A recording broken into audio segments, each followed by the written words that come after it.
Hello students, good morning.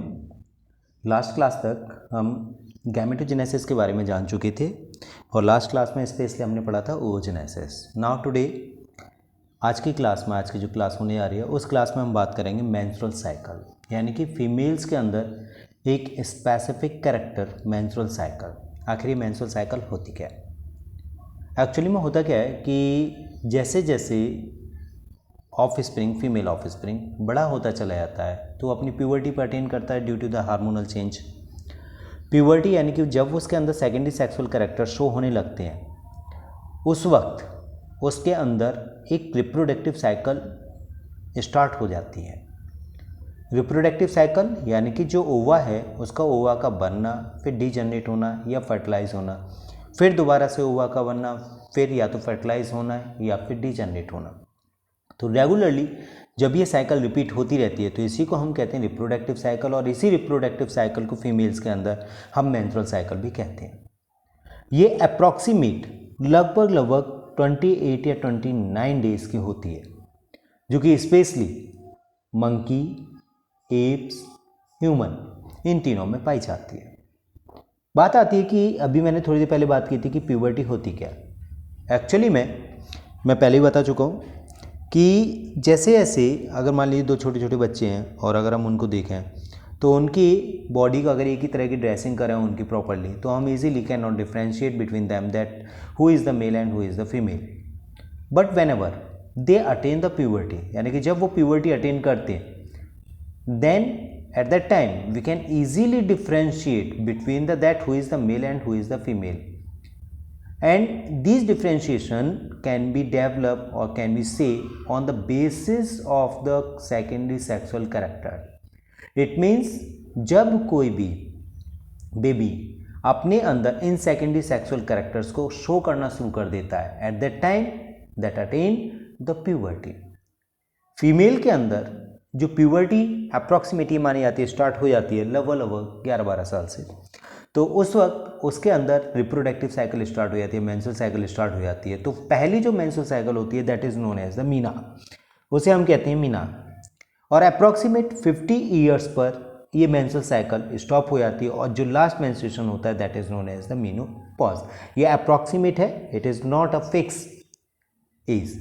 Okay, now ये जो students, ये जो मीनार्क और मीनोपॉज के अंदर जो चेंजेस आते हैं, जो साइकिल रिपीट होती है उसी को हम मेंस्ट्रुअल साइकिल कहते हैं।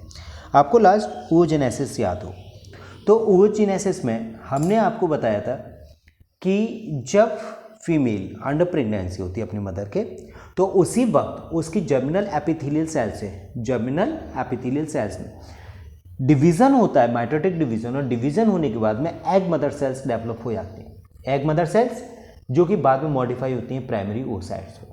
अब ये प्राइमरी oocytes जो कि रेस्टिंग फेज में थी अप्रॉक्सीमेट 2 मिलियन के समथिंग, प्यूबर्टी तक आते आते इनका नंबर अप्रॉक्सीमेट कितना रह जाता है 60,000 से 80,000 के करीब रह जाता है। अब ये एक एक करके जो प्राइमरी oocyte हैं वो डेवलप होती हैं किसमें, ओवा को प्रोड्यूस करने के लिए, और पार्टिसिपेट करती है इन द मेंस्ट्रुअल साइकिल।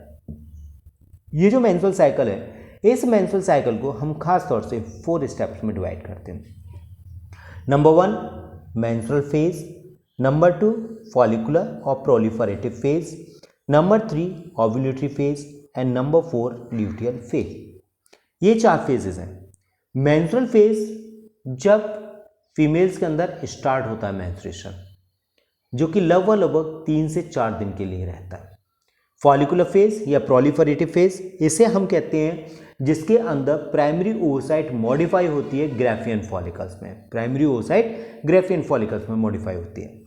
उसके बाद ओव्यूलेटरी फेज यानी कि जब ग्राफियन फॉलिकल से ओवा का रिलीज होती है उसे हम कहते हैं ovulatory phase. Luteal phase it means जबकि ओवा के रिलीज होने के बाद में या डीजनरेट होने के बाद में, जैसे ओवा रिलीज हो गया, फर्टिलाइज हुआ ही नहीं, जब फर्टिलाइज नहीं हुआ तो वो डीजनरेट होगा, और डीजनरेट होने के बाद में जो उसमें चेंजेस आते हैं उनको हम कहते हैं ल्यूटियल फेज। तो कंप्लीट अगर हम इसे देखें तो हमने 4 स्टेजेस में डिवाइड किया, जिसमें कि पहली स्टेज आपकी मेंस्ट्रुअल फेज हो गई। जैसे फॉर एग्जांपल आज 0 डेज से लगाते हैं और 0 डेज से अप्रॉक्सीमेट हमने 28 डेज तक किया, ये हो गया कंप्लीट 28। डेज। तो पहला आपका approximate 4 days, next 14 days, next 3 days and last remain days. यहाँ पर क्या हुआ, यहाँ ब्लीडिंग हुई, यहाँ पर प्राइमरी oocyte मॉडिफाई हुई ग्राफियन फॉलिकल्स में। यहाँ पर जो ग्राफियन फॉलिकल्स हैं वो ओवा को रिलीज करते हैं, यानी कि रिलीजिंग ऑफ अ सेकेंडरी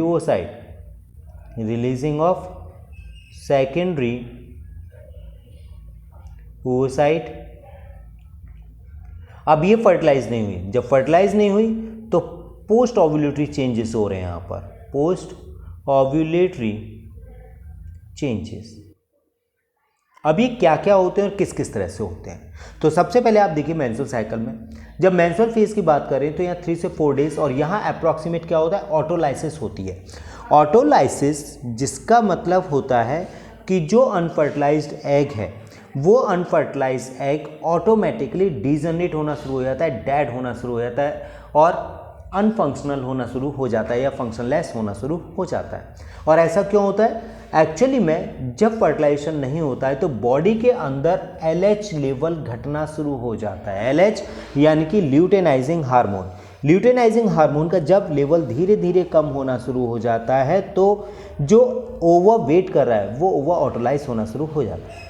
और LH लेवल क्यों डिक्रीज होता है, एक्चुअली में पहली जो लास्ट साइकिल थी, उस लास्ट साइकिल में जो कॉर्पस ल्यूटियम था, वो कॉर्पस ल्यूटियम क्या करता है, वो प्रोगेस्टेरोन को रिलीज कर रहा होता है। ठीक है, सेम यहाँ पर भी है, कॉर्पस ल्यूटियम क्या कर रहा है, प्रोगेस्टेरोन को रिलीज कर रहा है। लेकिन जब फर्टिलाइज हुआ ही नहीं तो कॉर्पस ल्यूटियम मेंटेन नहीं रह पाएगा, और जब कॉर्पस ल्यूटियम मेंटेन नहीं रह पाएगा तो ये प्रोगेस्टेरोन को रिलीज नहीं करेगा, यानी कि प्रोगेस्टेरोन का लेवल भी क्या होता है, डाउन हो जाता है। लेवल कैसा हो जाएगा, डाउन हो जाएगा, कम होना शुरू हो जाएगा। जैसे ही प्रोगेस्टेरोन का लेवल डाउन हुआ है LH लेवल कम हो जाएगा। LH लेवल कम होते ही एग का ऑटोलाइसिस कम होना शुरू हो जाता है, ऑटोलाइसिस होना शुरू हो जाता है। उधर जब ये चेंजेस आ रहे होते हैं तो यूटेराइन की जो वॉल होती है वो वॉल, एंडोमेट्रियम वॉल डाइज होना शुरू हो जाती है, और वो डाइज होकर के रप्चर होना शुरू हो जाते हैं।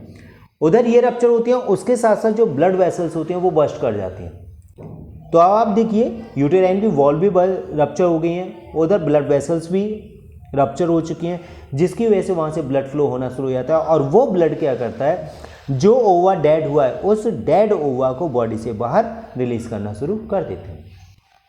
जैसे ही प्रोसेस कंप्लीट होता है, इसका मतलब है कि ओवा बाहर निकल गया, मेंस्ट्रुअल फेज फिनिश हो गई। वैसे ही धीरे धीरे क्या होता है कि जो फॉलिकुलर फेज होती है, फॉलिकुलर फेज जो प्राइमरी oocyte थी यहाँ पर, इन प्राइमरी oocyte से जो फॉलिकल्स बनती हैं, प्राइमरी फॉलिकल्स, ये फॉलिकल्स ग्रो करना शुरू करती हैं और किस में मॉडिफाई होती हैं, ग्राफियन फॉलिकल्स में मॉडिफाई होती हैं। लेकिन ग्राफियन फॉलिकल्स में कैसे होती हैं, एक्चुअली में जो पिट्यूटरी ग्लैंड होती है वो पिट्यूटरी ग्लैंड 2 हार्मोन को रिलीज करती है, एक तो LH लेवल और एक FSH level. LH level luteinising hormone, FSH follicular stimulating hormone. ये फॉलिकुलर स्टिमुलेटिंग हार्मोन स्टिमुलेट करता है प्राइमरी oocyte को फॉलिकल में, प्राइमरी फॉलिकल्स में, प्राइमरी फॉलिकल्स को सेकेंडरी फॉलिकल्स में, सेकेंडरी फॉलिकल्स को टर्सरी फॉलिकल्स में, टर्सरी फॉलिकल्स को ग्राफियन फॉलिकल्स में मॉडिफाई करने के लिए स्टिमुलेट करता है। उसके साथ साथ ये जो ल्यूटेनाइजिंग हार्मोन है, ये हार्मोन क्या करता है कि जो यूटेराइन की एंडोमेट्रियम की जो लाइनिंग थी, यूटेराइन लाइनिंग थी जो डाइज हो गई थी, उनको मेंटेन करता है, उनको रिपेयर करता है और दोबारा से यूटेराइन वॉल को प्रॉपर्ली कर देता है। ओके, तो फॉलिकुलर फेज में क्या हो कि primary oocytes modify into a Graafian follicles. तो जैसे ही ग्राफियन फॉलिकल्स मॉडिफाई होती हैं, वैसे ही वो ग्राफियन फॉलिकल्स के साथ ही स्टेज कौन सी लग जाती है, ओव्यूलेटरी फेज। इस स्टेज में LH और FSH लेवल अपने पीक पॉइंट पे होते हैं, मैक्सिमम लेवल होता है यहाँ पर LH और FSH का। जैसे ही LH का लेवल पीक पॉइंट पे होता है, वो ग्राफियन फॉलिकल को रप्चर करने के लिए इंड्यूस करता है कि तुम फटाफट बस्ट हो, और बस्ट होते ही वहाँ से सेकेंडरी oocyte को रिलीज करो। तो LH की वजह से होता क्या है कि ग्राफियन फॉलिकल्स रप्चर कर जाते हैं, और रप्चर होते ही वो सेकेंडरी oocyte को रिलीज कर देते हैं। सेकेंडरी oocyte को रिलीज करते ही अब 2 कंडीशन हो सकते हैं, या तो ओवा फर्टिलाइज हो जाए या अनफर्टिलाइज रह जाए। फर्टिलाइज होने का मतलब है कि फीमेल ने कॉपुलेशन किया, कॉपुलेशन करते ही उसने स्पर्म्स को रिसीव किया और रिसीव करने के साथ ही वो स्पर्म क्या है धीरे धीरे करके मूव करके उस ओवा से फ्यूज कर रहे हैं। लेकिन इन केस अगर फीमेल ने कॉपुलेशन नहीं किया एट दैट टाइम जो ओवा है अब वो धीरे धीरे डिजनरेट होना शुरू हो जाएगा, धीरे धीरे ग्रेजुअली। लेकिन धीरे धीरे होगा कैसे? एक्चुअली में जो कॉर्पस ल्यूटियम होता है, कॉर्पस ल्यूटियम देखिए ये जो ग्राफियन फॉलिकल्स हैं, ये ग्राफियन फॉलिकल्स ओव्यूलेटरी फेज में चेंज होती हैं, यानी कि दो पार्ट बनते हैं इससे, एक तो सेकेंडरी oocyte और दूसरा होता है रिमेनिंग पार्ट। ये रिमेनिंग पार्ट जो होता है वो बनाता है कॉर्पस ल्यूटियम। और कॉर्पस ल्यूटियम का मेजर फंक्शन होता है to the secretion of the progesterone hormone का। प्रोगेस्टेरोन हार्मोन, ये जो प्रोगेस्टेरोन हार्मोन होता है इसका मेन फंक्शन होता है कि दैट ये स्टिमुलेट करता है हाइपोथैलेमस को, और हाइपोथैलेमस को स्टिमुलेट करके जीएनआरएच के सीक्रेशन को कम कर देता है। आपको ध्यान हो जो हार्मोनल कंट्रोल था, जीएनआरएच के सीक्रेशन को कम कर देता है। जैसे जीएनआरएच का सीक्रेशन कम होता है वैसे ही पिट्यूटरी ग्लैंड को स्टिमुलेट करता है कि that they will not secret the LH and FSH. तो जैसे ही एलएच और एफएसएच का सीक्रेशन लेवल कम हो जाता है वैसे वैसे होता क्या है कि कॉर्पस ल्यूटियम धीरे धीरे डाउन होना शुरू हो जाएगा। उधर सेम वही प्रोसेस स्टार्ट हो जाएंगे, एलएच और एफएसएच का लेवल कम हो जाएगा, यूटेराइन लाइनिंग डाइज होना स्टार्ट हो जाएंगी, ब्लड वेसल्स रप्चर होना शुरू हो जाएंगे। ओके, और जब ये प्रोसेसेस स्टार्ट होना शुरू हो जाएंगे तो वैसे ही ल्यूटियल फेज से वो कौन सी साइकिल स्टार्ट हो जाती है? मेंस्ट्रुअल फेज से स्टार्ट हो जाती है। Clear student? Now you can understood this by diagram. Okay, and this is you can see easily now.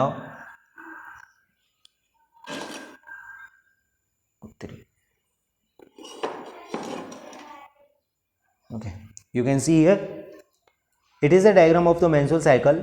आप यहाँ पर देख रहे होंगे नीचे की तरफ ये कंप्लीटली अलग अलग डेज दिखाई दिए हैं, 1 2 3 4 5, ये आपको टोटली और नंबर के दे रखे हैं 1 3 5 7 9 11 13 15 17 19 21 23 25 27 28। ये यहाँ से स्टार्ट किया गया, 28 से स्टार्ट किया गया। यहाँ से जो फेज चल रही है actually this phase is the menstrual phase. Okay, और उसके बाद में आपको फॉलिकुलर फेज दिखाई दे रही है, उसके बाद में ल्यूटियल फेज। आप स्टार्टिंग देख सकते हैं यहाँ पर एफएसएच और एलएच लेवल धीरे धीरे करके इंक्रीज हो रहा है। यहाँ पर फर्स्ट यानी कि पहला ब्लीडिंग कंप्लीट होने के बाद, मेंस्ट्रुअल फेज कंप्लीट होने के बाद जैसे जैसे बढ़ रहा है तो प्राइमरी oocyte, फिर primary follicle, secondary follicle, tertiary follicle, Graafian follicle. Okay, जैसे ही एलएच और एफएसएच अपने पीक पॉइंट पर पहुंचे वैसे ही ग्राफियन फॉलिकल रप्चर हो गई और किसको रिलीज कर दिया? सेकेंडरी oocyte को रिलीज कर दिया, और जो ये रिमेनिंग पार्ट बचा वो मॉडिफाई हो गया कॉर्पस ल्यूटियम में।